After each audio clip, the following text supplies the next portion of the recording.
Hi, it's Ted Lee with Neighborhood Realty Solutions, and in this video I'm going to go over our supplemental short sale addendum.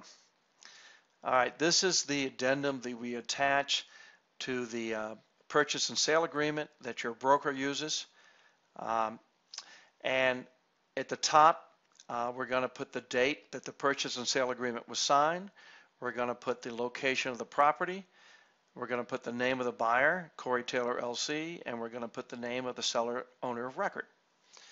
Now we come down here and we say in section 1 that the purchase price shall be the total amount of the negotiated balances of all liens, mortgages, and closing costs, because this is obviously a short sale.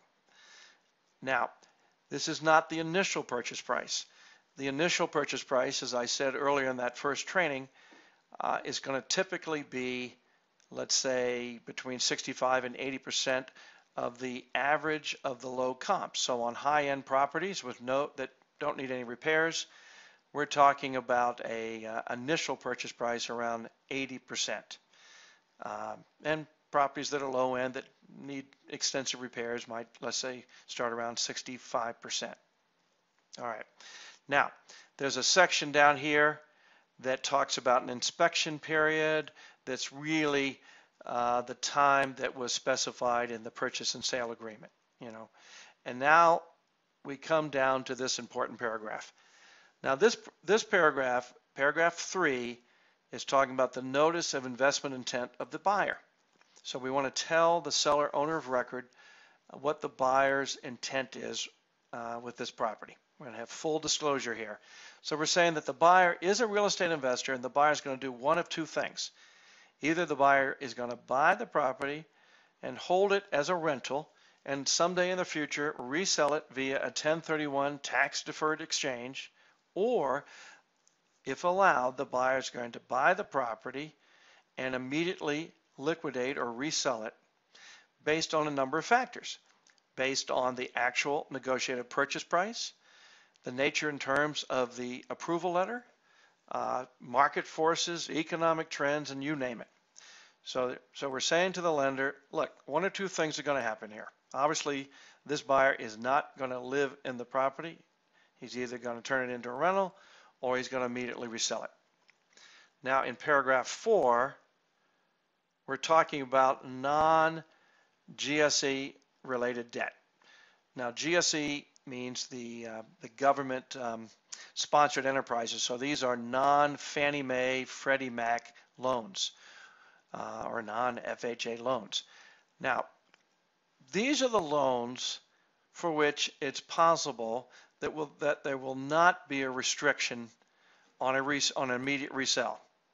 These are kind of what I described in our first video training, this sort of 10% of the time that we're going to be able to negotiate to buy, and with full disclosure, with full notice that we're going to have a negotiated approval and we're going to find another buyer that wants to buy it from Corey Taylor LC. There's no restrictions.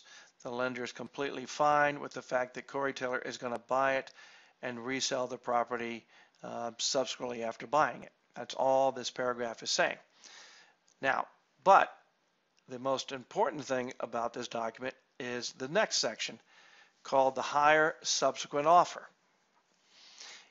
And in this section, we're really talking about these prohibitions or restrictions imposed by Freddie Mac, Fannie Mae, and as we said, the too big to fail banks. So we start off by saying, even though the property is no longer being marketed, meaning that the seller owner of record already has a contract with Corey Taylor LC, a future higher offer buyer may present himself, may say, I want to buy the property. Now we're saying if a higher offer is received and these current higher offer GSE short sale policies remain, meaning they're either in a short sale affidavit or they might show up in a short sale approval letter as a stipulation, then the higher offer must be presented to the servicer or investor considering or approving the short sale. So all we're doing in Section 5B is just repeating back to Fannie Mae, Freddie Mac, or the servicer, Wells Fargo, Bank of America, you name it, that we understand about this policy. We understand that it exists. So we're saying in the next part here that the servicer's potential requirement that this higher offer be presented to the servicer may illegally or improperly interfere with the contract and the equitable interest between Corey Taylor LC and the seller owner of record, and as a result may impose significant economic harm to the buyer. So there's a contract, and all of a sudden one of these investors or lien holders or guarantors says, hey, just because you have a contract, if you have any future contract to sell it, we want knowledge of that contract, or we want that contract, or in effect, we want your buyer. All right? Now, we're saying here that therefore anticipation of the presentation of any higher offer, the parties agree and put, meaning the parties here is going to be the seller owner of record and Corey Taylor LC, agree and put all the servicers and lenders and investors on notice.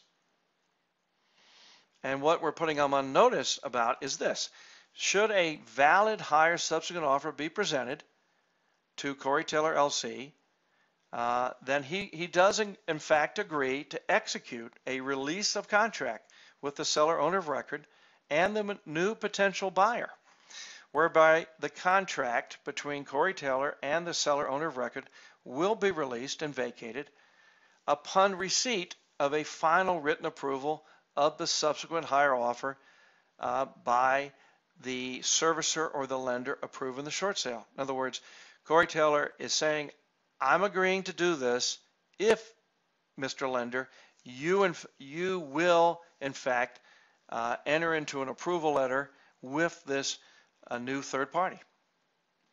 Now, the said release of contract will require the new buyer to compensate in a separate transaction that we call a release and termination of contract, that separate transaction for his release of his equitable contractual interest in the property, as well as for the time and effort expended and the economic loss sustained by Corey Taylor LC. So in other words, we're simply saying these are your rules. We're going to live by your rules. But if those rules get imposed, then Corey Taylor is going to be compensated by this new party. And we're then going to allow an A to C non-flip transaction to occur. Now, this is an important document, and this is the document that really fast tracks the process. So we live inside their rules. We're just saying, that's fine, we're going to do this. But Corey Taylor, in fact, is going to be paid not by the realtor and not by the seller owner of record, but by this new third party higher offer party for Corey Taylor releasing his interest to buy, allowing that new party to purchase directly from the seller owner of record. All right, that's about it on this contract. Talk to you soon in another video.